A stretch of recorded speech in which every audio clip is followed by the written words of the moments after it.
अथ कबंदे कात्यायन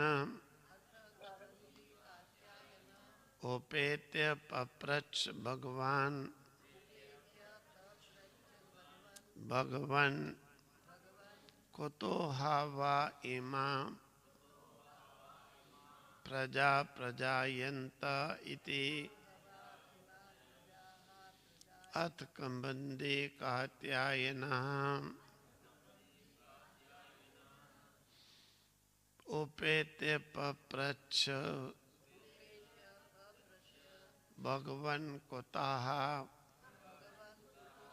हा वै इमाः प्रजाः प्रजायन्ते। अब कहते हैं प्रश्नोपनिषद के अंतर्गत सबसे पहले इस उपनिषद के अंतर्गत पितृयान, देवयान, कृष्ण पक्ष, शुक्ल पक्ष, तप, ब्रह्मचर्य और श्रद्धा का वर्णन है।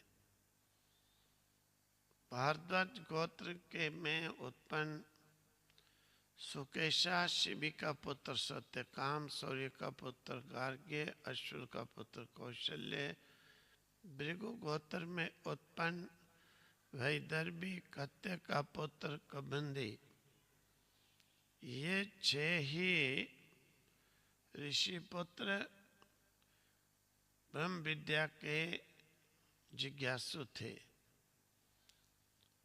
और उन्होंने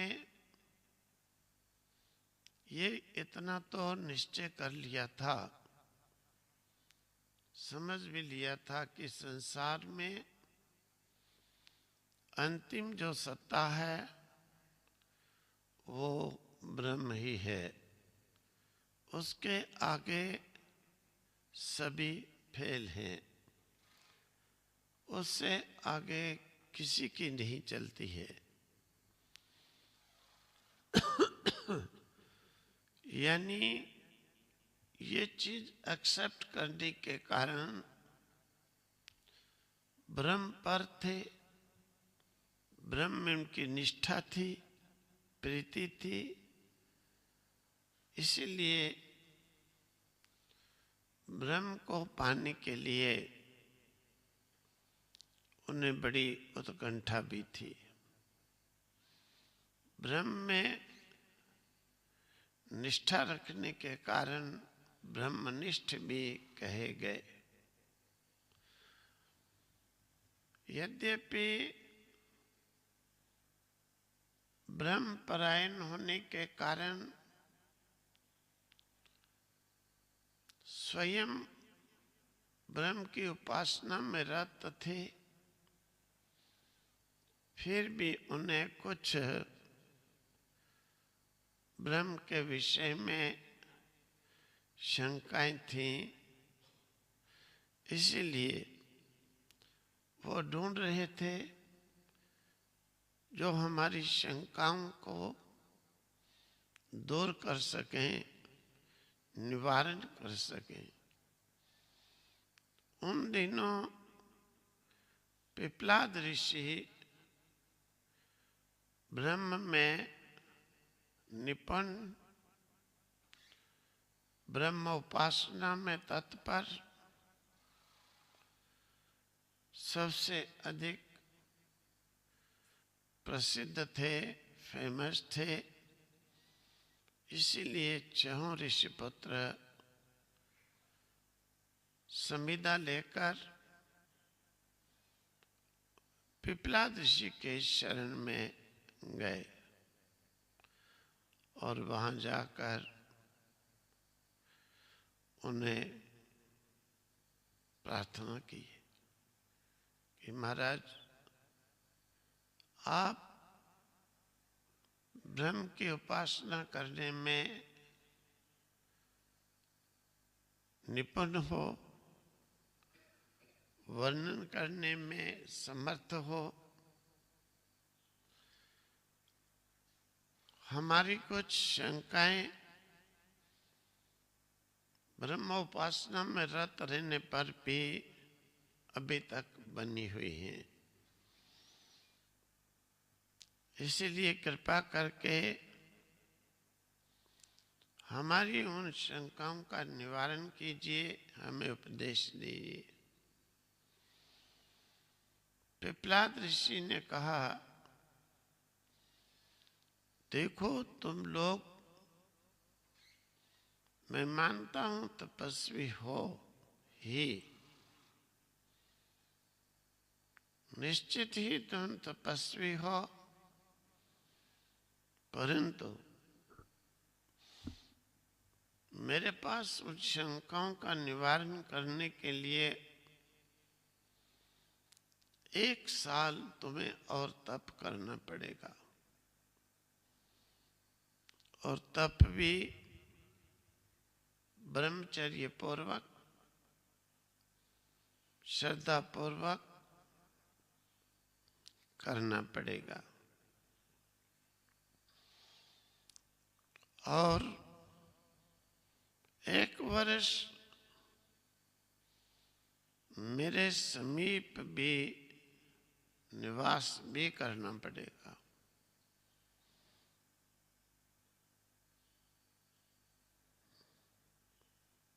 इस प्रकार की देख करके बुद्धि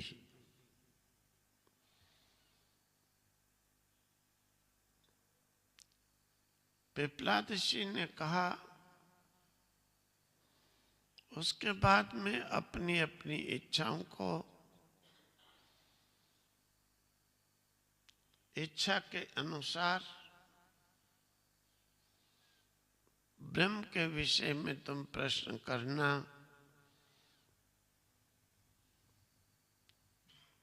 और अगर हम जानते होंगे तो हम उनका उत्तर देंगे। इस प्रकार से पुनः ऋषिपुत्रों को तपस्या के लिए परीक्षा लेने के लिए पिपलाद ऋषि का अभिप्राय कि ये इस ब्रह्म विद्या के अधिकारी भी हैं अथवा नहीं है, क्योंकि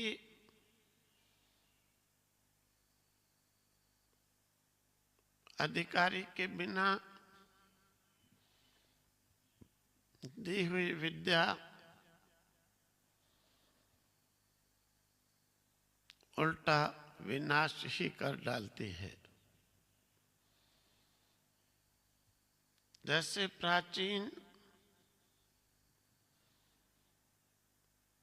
कथानक आता है कि ऋषियों ने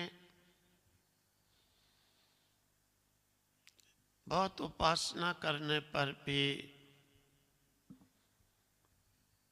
ब्रह्म विद्या कहीं पर भी प्रकट ही नहीं होती थी।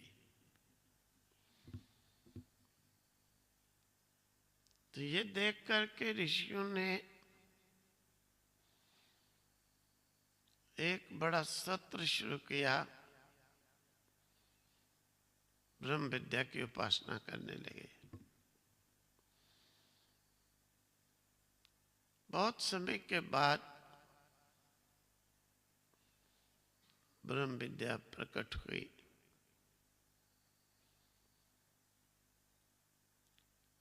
ऋषियों ने कहा कि हम उपदेश देते हैं,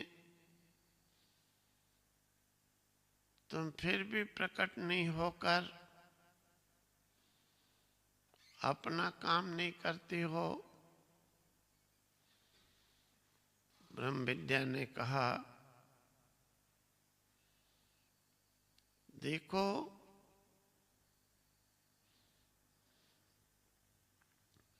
जो अधिकारी नहीं है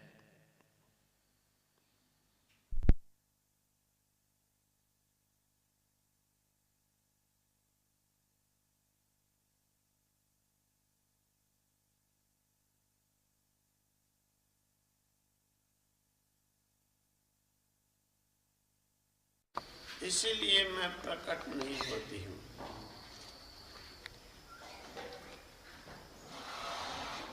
और ऋषियों अनधिकारी को उपदेश देने के कारण मैं दोनों का ही नाश करती हूँ।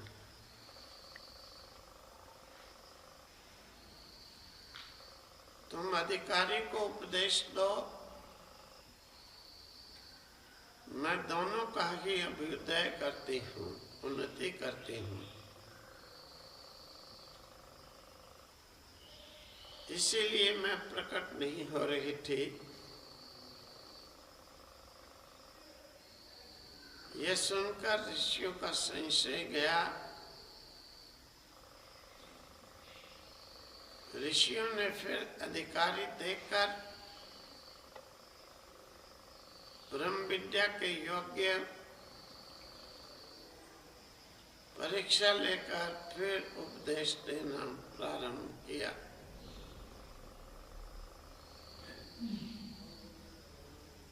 और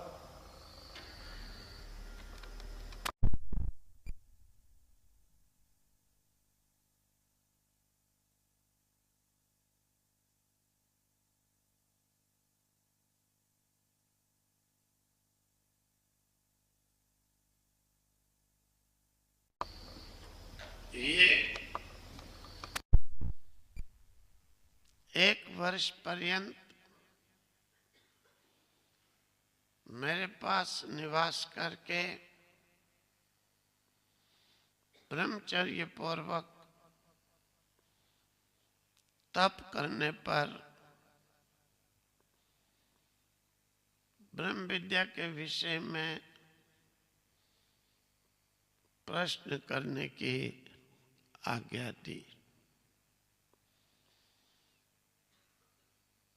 और फिर अपना अहंकार लुप्त करते हुए ये भी साथ में कह दिया, तुम्हारे प्रश्न जितना मैं जानता हूँगा उतना उत्तर दूंगा, मैं नहीं जानता हूँगा तो मैं उत्तर नहीं दे पाऊंगा। ऋषि के कहने का अभिप्राय शारीरिक साधना का नाम तप है, मन की जो साधना है उसका नाम ब्रह्मचर्य है। शारीरिक निरर्थक व्यर्थ चेष्टाएं, इच्छाएं,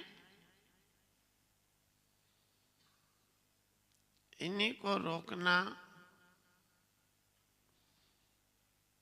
इसी का नाम तप है। मन का समाधान करना, इसी का नाम वास्तविक में ब्रह्मचर्य है। कारण मन संकल्पों विकल्पों में उलझा रहता है या इनमें से निकलकर किसी सत्य निश्चय पर पहुंचता है। संकल्प विकल्प में से जब मन तर्क वितर्क की उलझन से हट जाता है, दूर हो जाता है, तो उस समय सत्य की खोज में लग जाता है। मन के 2 ही आश्रय कहे गए हैं, या संसार या परमात्म चिंतन, या इस लोक के लिए प्रगति के लिए परिश्रम करता है या परलोक के लिए। जो संसार में उलझा हुआ मन है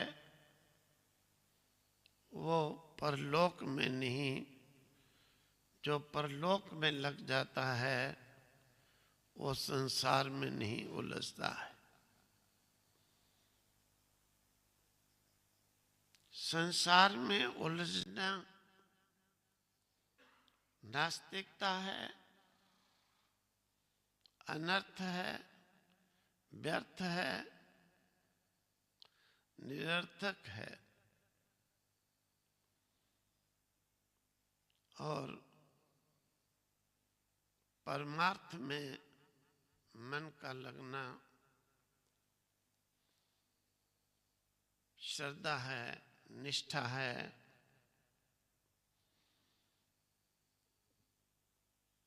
इसीलिए पिपलाद ऋषि ने ब्रह्म ज्ञान के लिए तप, ब्रह्मचर्य और श्रद्धा,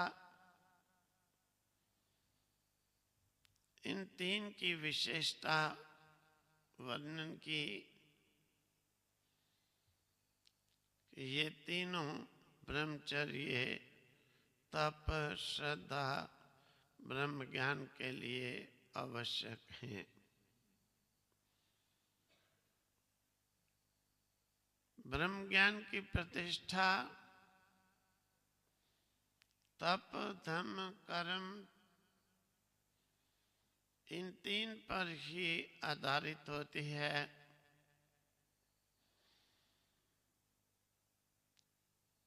यानी तप शारीरिक साधना अगर नहीं है तो मानसिक साधना भी नहीं हो पाती है।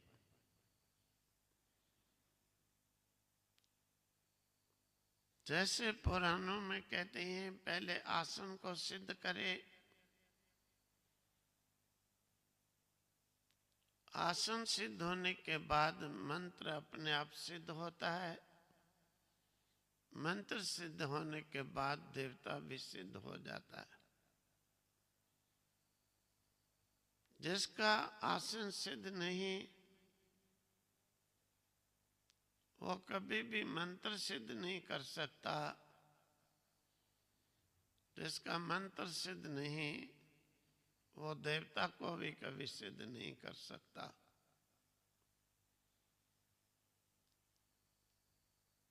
क्योंकि आसन सिद्धि 3 घंटे तक एक आसन पर बैठकर बिना किसी चेष्टा के, बिना हिलाए झुलाए जो शरीर के तरंगों को मारकर चंचलताओं को मारकर स्थिर कर देता है,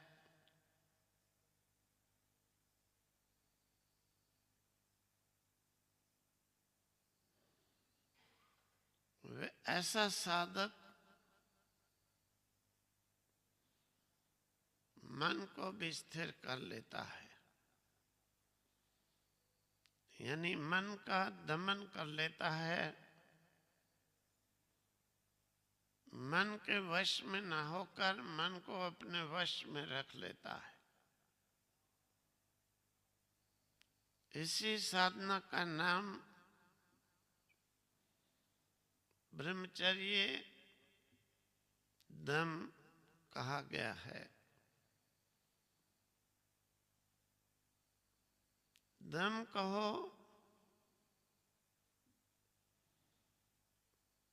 ब्रह्मचर्य कहो, एक ही बात है। ब्रह्मचर्य में मन का दमन,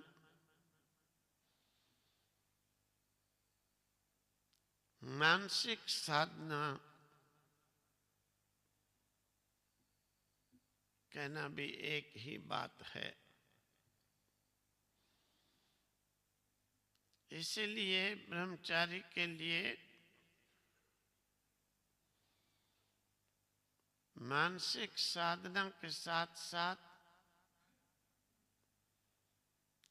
तपस्या का होना भी जरूरी है कि शरीर की चेष्टाओं का निरर्थक यूज बंद करना होगा।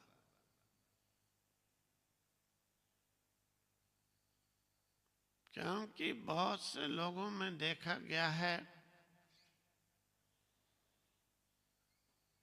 व्यर्थ की चंचलता शरीर के अंगों में, उस चंचलता के कारण उनकी मानसिक जो स्थिति है वो भी चंचल, मन को कहीं एकाग्र नहीं कर पाते, चंचल रहने के कारण संसार में भटकता है। इसलिए मानसिक साधना के साथ साथ में शारीरिक साधना के लिए भी कहा। ब्रह्म ज्ञान का आधार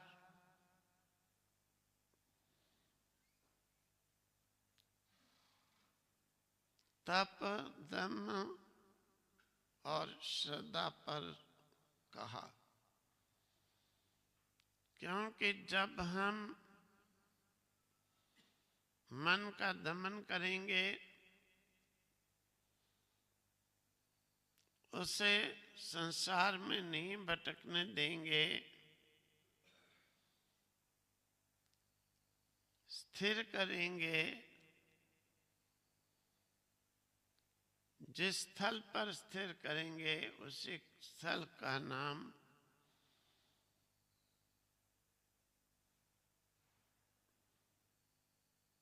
यानी जिस विग्रह, जिस बिंदु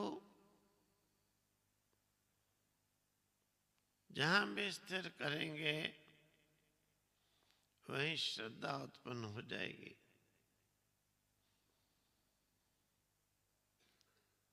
जिज्ञासु जो है वो श्रद्धा को लेकर के आता है, तब ही काम बनता है। श्रद्धा को लेकर नहीं आता है तब काम नहीं बनता है।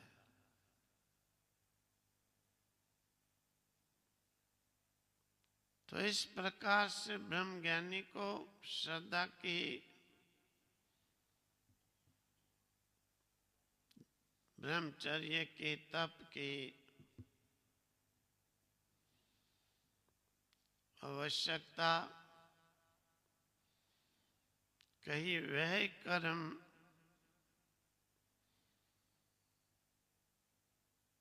अर्थात श्रद्धा के अनुसार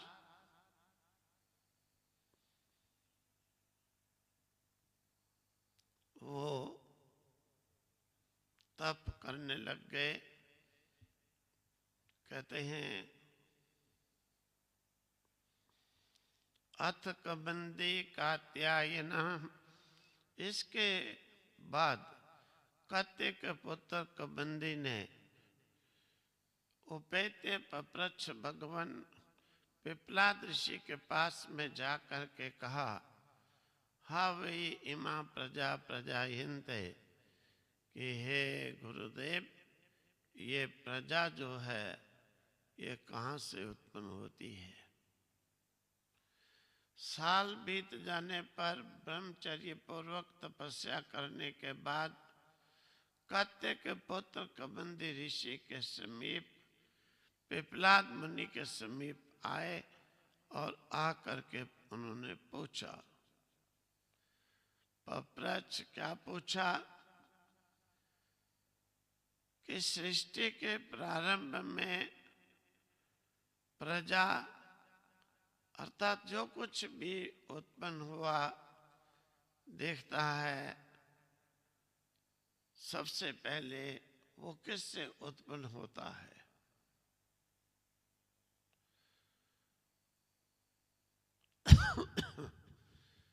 इस प्रकार से पूछने पर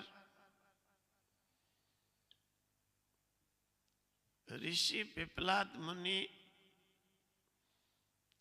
इस सृष्टि के विषय में सर्वप्रथम कत्यक पुत्र कबंदी को उपदेश देंगे। वो फिर कल होगा। ओम तत्सत, ओम तत्सत।